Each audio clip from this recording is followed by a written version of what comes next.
the 4 most haunted schools in America, and their scary stories behind them. And trust me, you don't want to be there after dark. Classrooms echo with whispers, shadows move across desks, and the children who never left are still trapped, stuck in lessons that never end. Every hallway, every chalkboard, every creaking floorboard remembers the fear, the screams, and now they're waiting for you. The Trans-Allegheny Lunatic Asylum in Weston, West Virginia was built in 1864. Its grand stone walls and looming towers promised a place of healing and hope for the mentally ill. But hidden within those walls was a secret section that few ever speak of. A school. Not a normal school, mind you, but a place where children and young patients, some not even 10 years old, were taught the basics: reading, writing, arithmetic, and the trades they might one day need. On paper, it sounded hopeful. In reality, it was a nightmare cloaked in the guise of education. The classrooms were bright in the daytime, with sunlight spilling through tall windows. But after the sun went down, the halls became cold, silent, and heavy, as if the building itself were watching. Local legends speak of students who never left. Some died quietly in their beds, victims of disease, neglect, and the relentless pace of the asylum. Others vanished mysteriously, leaving only their belongings behind. And yet, in the whispers of those who dared enter long after it closed, the school lives on. Lena, a paranormal investigator, arrived at the asylum on a cold, foggy evening. Her flashlight barely pierced the dense darkness as she pushed open the massive wooden doors. The air was thick with dust and the scent of decay, and every creak of the floorboards under her boots echoed like a warning. She imagined the classrooms filled with children, tiny hands gripping pencils, eyes wide with fear and curiosity. And then she felt it, a chill creeping along her spine, not from the drafty halls, but from something unseen, watching. She moved to the first classroom, the largest one in the school section. The desks were lined in neat rows, untouched for decades. On the chalkboard, faded lessons still lingered, scrawled in careful handwriting. Lena could almost hear the scratch of chalk against slate, the quiet murmur of children reading aloud. Then came the first whisper, faint, almost imperceptible. It seemed to drift from the corners of the room. "Stay with us." Lena froze, telling herself it was the wind, the old building settling. But the whispers grew louder, echoing from the walls, twisting into words she could almost understand. A soft giggle followed. She spun around, flashlight sweeping the room, but the shadows remained empty. She continued through the halls, moving deeper into the school section. Each classroom seemed colder than the last, the air growing heavier. Some rooms were smaller, once used for teaching handwriting or counting. In one, a small chair rocked back and forth, though the floor was bare. In another, the chalkboard dust stirred as if a hand had just brushed across it. The sound of faint footsteps followed her, stopping whenever she stopped, resuming when she moved again. Lena wasn't alone in reporting these things. A former janitor, now elderly, recalled nights when he would clean the classrooms. He told of tiny hands tugging at his coat, guiding him to rooms that should have been locked, of hearing children's voices reciting lessons in empty halls. Sometimes he would enter a classroom only to find a chair slowly turning on its own, as though a child had just left. But it wasn't only the children who haunted these halls. Some say the teachers, especially the strict matrons assigned to the school section, lingered as well. Stories tell of a woman who punished students harshly, and after her death, her presence remained. Doors slammed when she was displeased, chalk scratched across boards at night, and shadows of a tall, rigid figure patrolled the halls. By the time Lena reached the attic above the classrooms, the whispers became a chorus. It was a soft, indistinct murmur at first, then clearly words. "Help us. Teach us. Stay with us."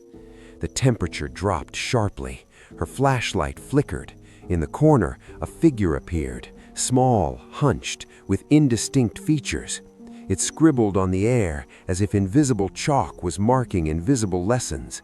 Lena's heartbeat thundered, and she could barely breathe. She told herself to step back, to leave, but curiosity forced her closer. The figure raised its head, or rather a hollow face formed in the shadow, pale, eyes dark and endless.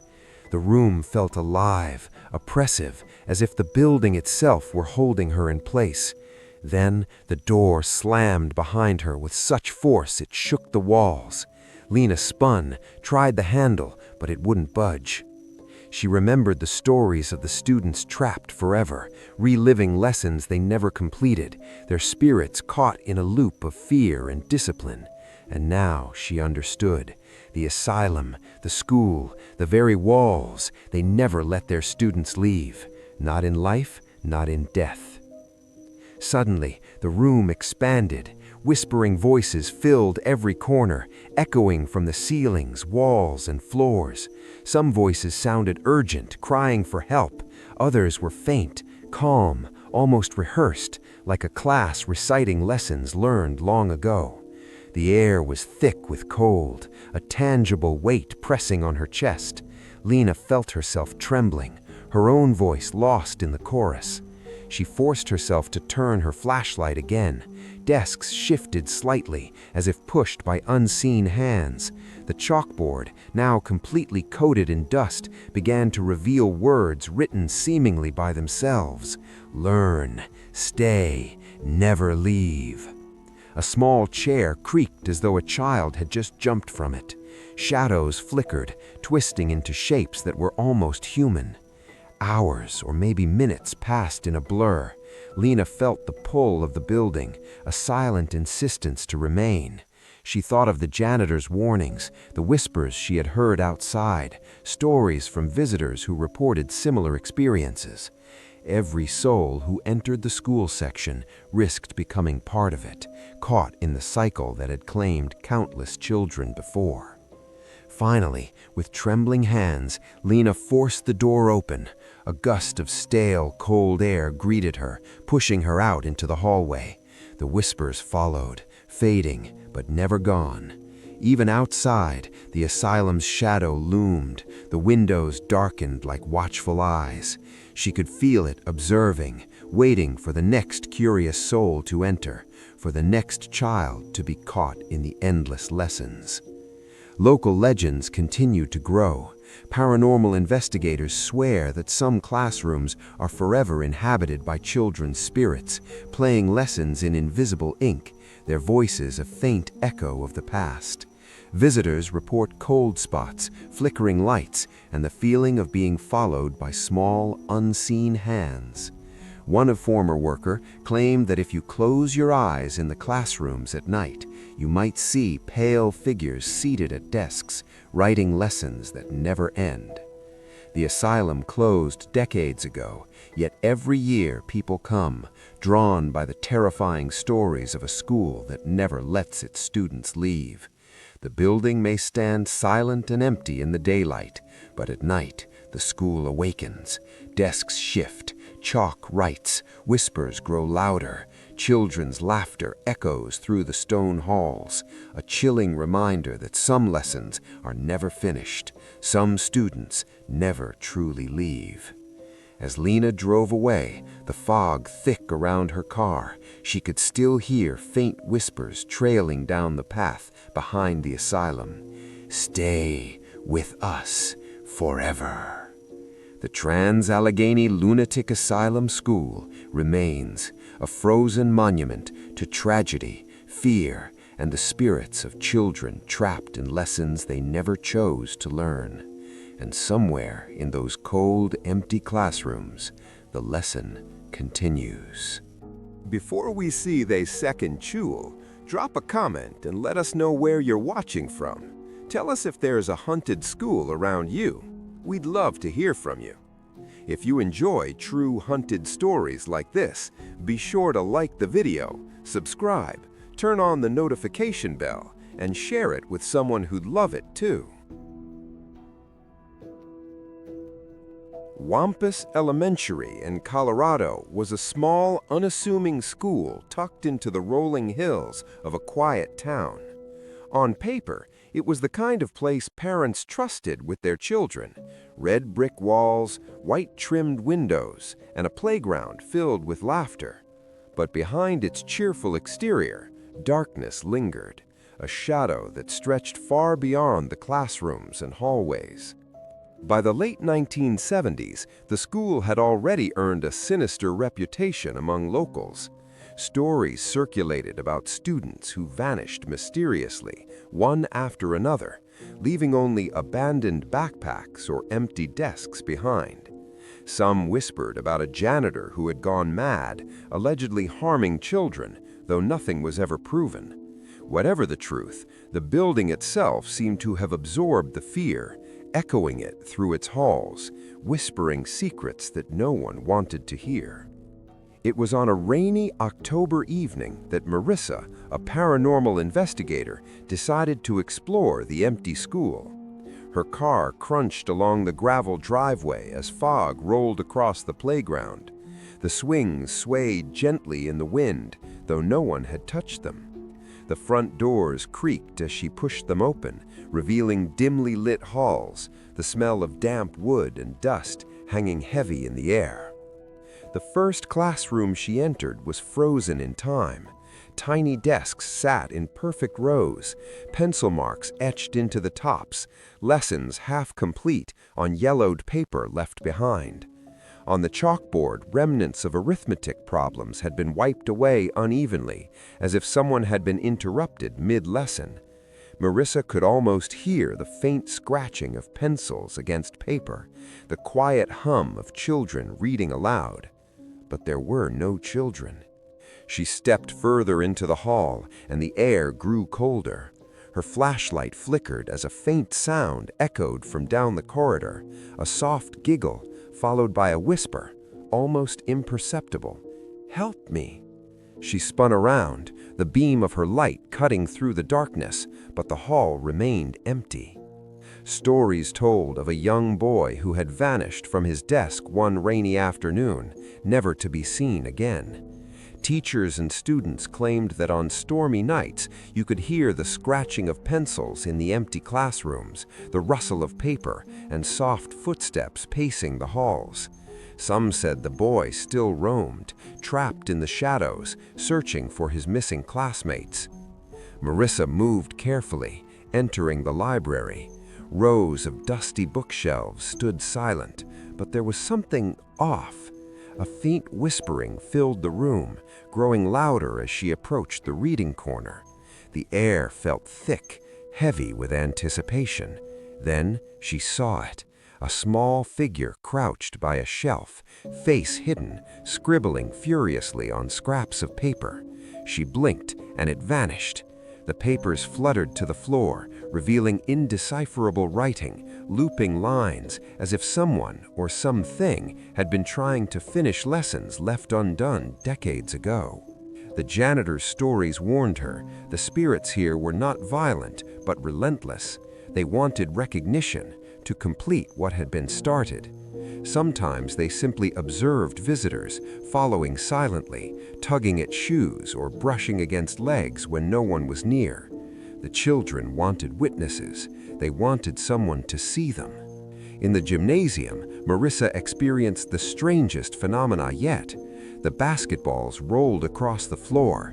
Footsteps echoed from the bleachers, rising and falling as though a game were being played long after everyone had left. She felt a sudden chill and looked up to see shadows dancing along the walls, moving as if unseen children were running, jumping and laughing in the shadows. Every classroom she visited seemed to have a story. In one, she found the faint outline of a small hand on a dusty window, as though someone had pressed against the glass, trying to escape. In another, the chalkboard dust rose in small plumes, forming the shape of numbers, letters, or unfinished lessons. And through it all, she could hear the whispers, "We never left. We are still learning. Help us finish." Some visitors reported that the spirits had the habit of repeating the same actions over and over. A group of former students once recounted seeing a teacher's figure at the front of the room, chalk in hand, teaching an empty classroom, while shadows of students sat in desks following the motions without end. It was as if the school itself was trapped in a single day, endlessly repeating, a memory frozen in time. As Marissa approached the principal's office, the air grew thick, the light from her flashlight dimmed. A door that should have been locked creaked open on its own. Inside, the office appeared untouched, save for the piles of paper stacked neatly on the desk. But there was something unnatural. Papers floated slightly above the surface, as though invisible hands had been arranging them. A chair rocked slowly, though no one sat in it. And from the corner of her eye, she glimpsed a pale face, a small girl peering from behind a filing cabinet, eyes wide and hollow. She turned, and the figure vanished. By the time Marissa left the building, the storm outside had subsided, leaving a heavy fog hanging over the playground. She could feel the weight of unseen eyes following her, whispers trailing down the hallway behind her. "Don't forget us. We're still here." Locals still warn against entering Wampus Elementary at night. They say the children are restless, their spirits bound to the classrooms where they were taught, yet never allowed to leave. Teachers who return years later report hearing soft giggles in empty halls, the shuffle of tiny feet in classrooms that have been empty for decades. Paranormal investigators have documented whispers, cold spots, and shadowy figures. Some claim the spirits are trapped in a loop, forever reliving the lessons that ended in tragedy. The most chilling part, some say, is the playground. Even on the quietest days, the swings move slightly, as if children are still at play. Shadows flicker at the edge of vision. Faint laughter drifts through the halls, never quite forming words. And if you listen closely late at night, you can hear the whispers, "We never left. We are still learning." Marissa would never return, but the story of Wampus Elementary remains, a chilling reminder that some schools are never truly empty, that some children never leave their classrooms, and that the lessons learned or left undone can echo through the ages, waiting for someone brave or foolish enough to witness them. Even now, if you were to walk past Wampus Elementary after dark, you might hear a soft giggle from an empty classroom. You might see a shadow at a window, small hands pressed against the glass, waiting for someone to see them. And for a brief moment, you might feel the cold, silent plea of children who have been learning for far too long, in a school that never lets its students leave.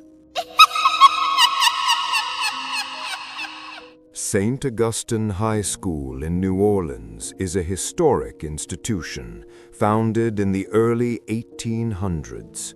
Its brick walls and high arched windows give it the appearance of a dignified old school, one that generations of students pass through, learning their lessons and preparing for life beyond its doors. But behind that dignified facade lies a darkness that has haunted the school for centuries. The legend begins with a nun known only as Sister Mary Catherine. She was a strict, rigid woman, known for her cold demeanor and harsh punishments.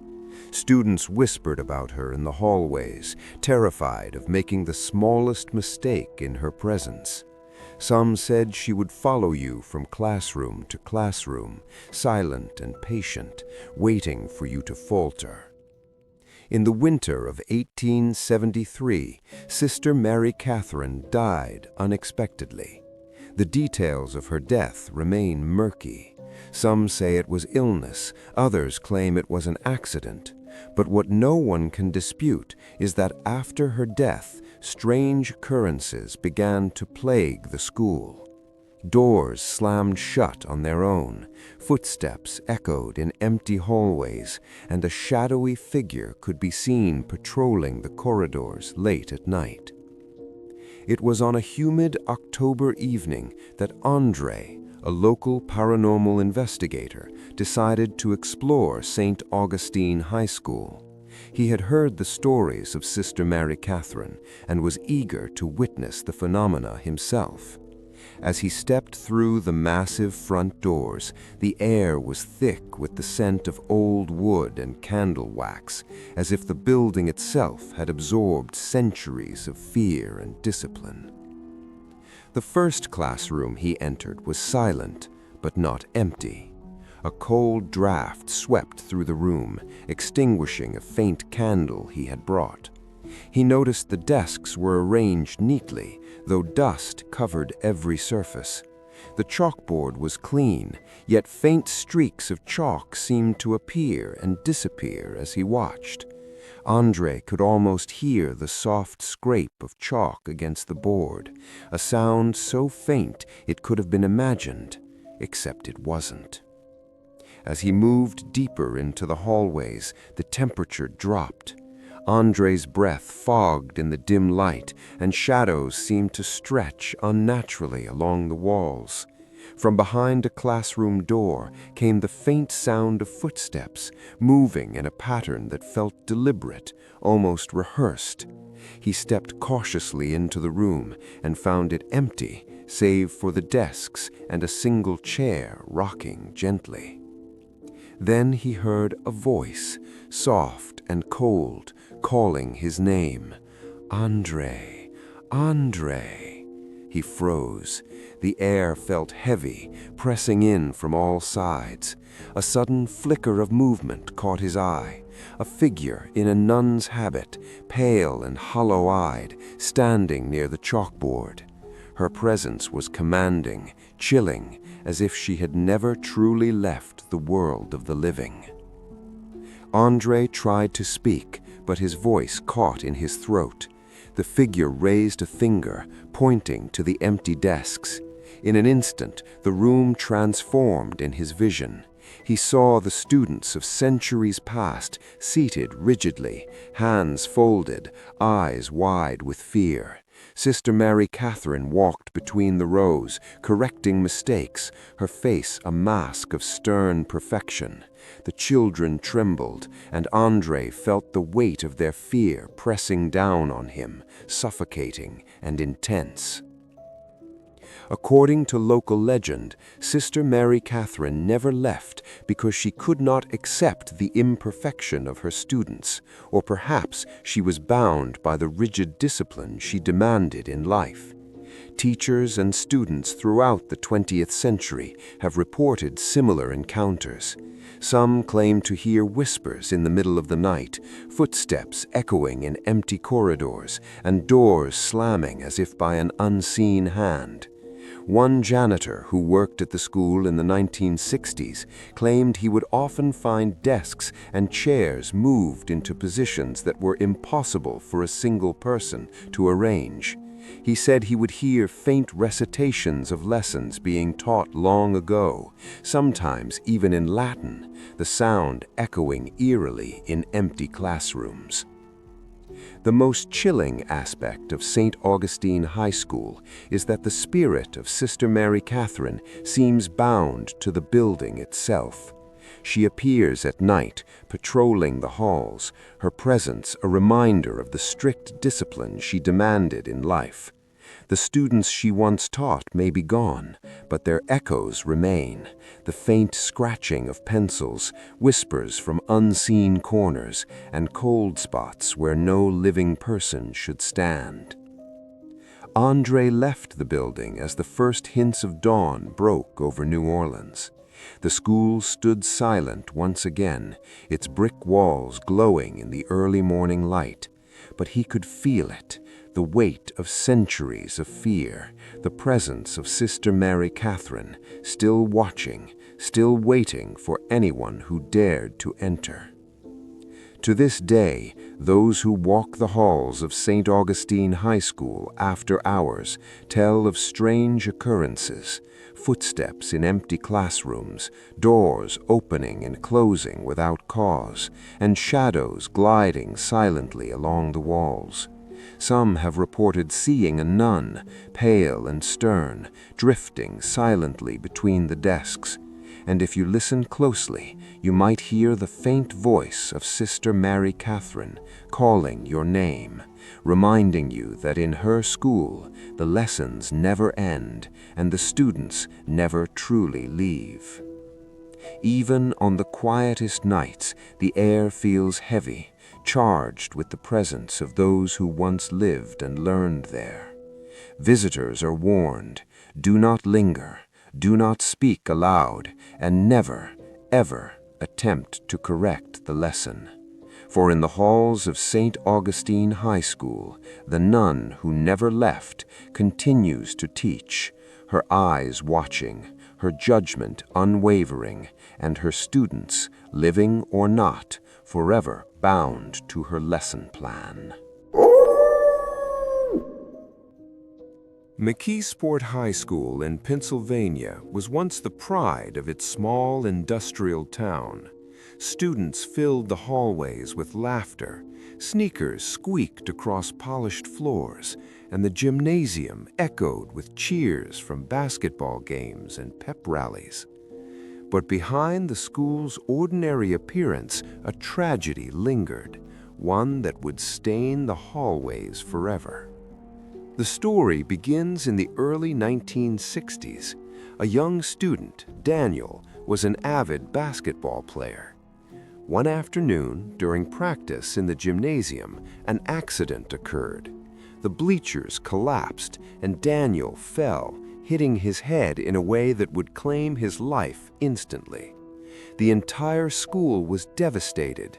Teachers and students mourned, but few could shake the feeling that something had changed inside McKeesport High.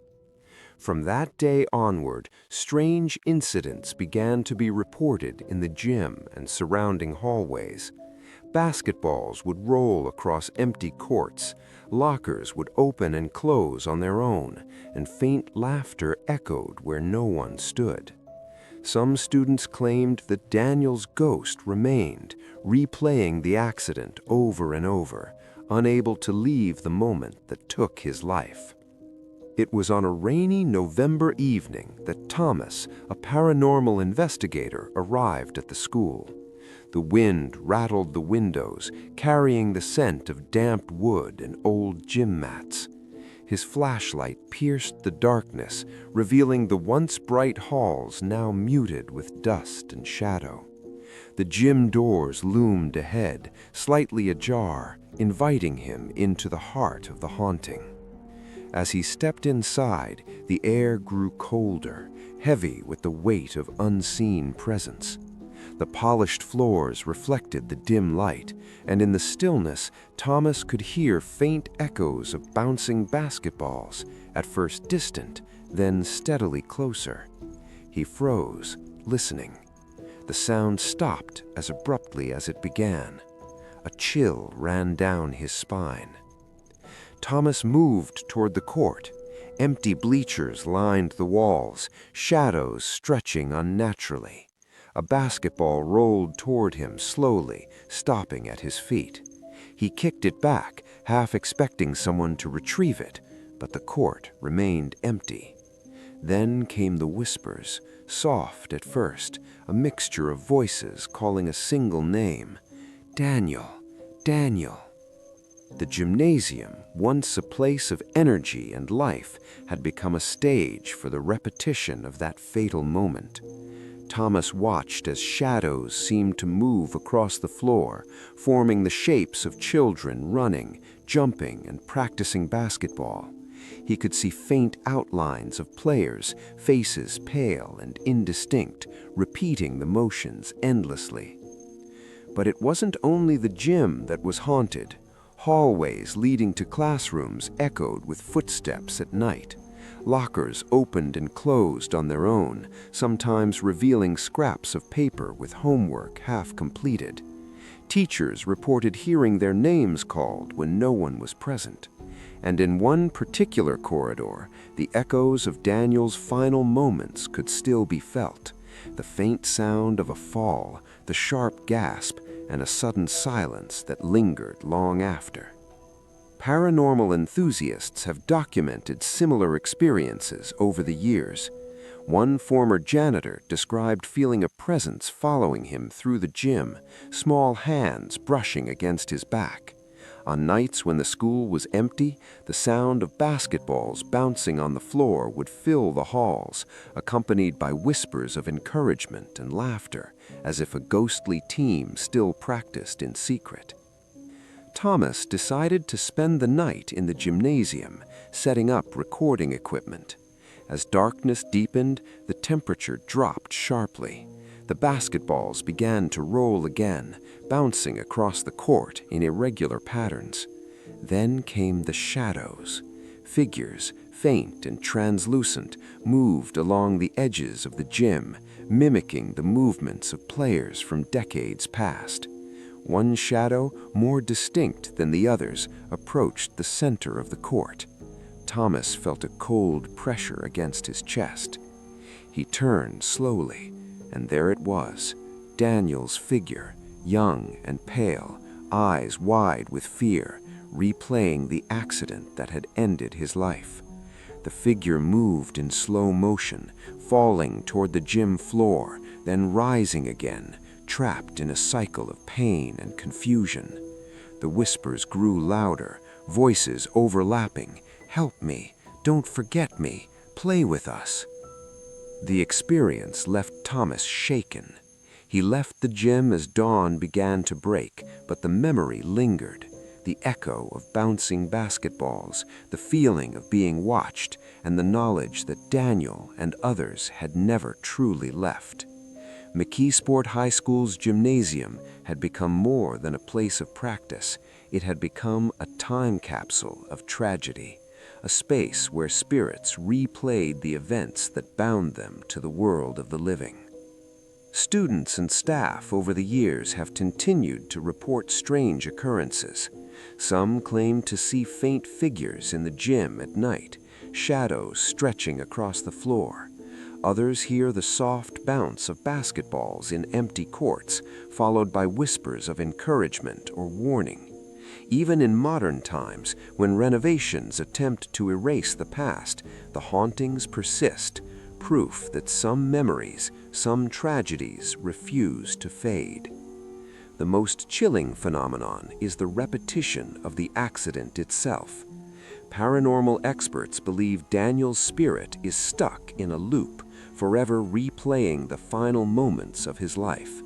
Anyone who witnesses it experiences a strange sense of déjà vu, as if the gym remembers them too, binding them briefly to the endless cycle. Some visitors have left in terror, unable to shake the feeling that unseen eyes were following them, watching for their next mistake. McKeesport High School stands today as a typical American high school by day, full of life, students, and energy. But at night, the gym remains haunted, a place where the past refuses to rest. The basketballs bounce, the shadows move, and the whispers echo, "Play with us, don't forget us." For those brave or foolish enough to enter the gym after hours, one warning remains. The accident is not just a memory, it is a cycle, a haunting that repeats endlessly, a reminder that some places never forget and some students never leave. Even now, if you walk past the gym at night, you might hear the soft echo of sneakers squeaking, basketballs bouncing across the empty floor, and the faintest whispers of a young boy calling for recognition. McKeesport High School's gymnasium stands as a chilling monument to tragedy, memory, and the spirits that remain trapped in a place that should have been full of life.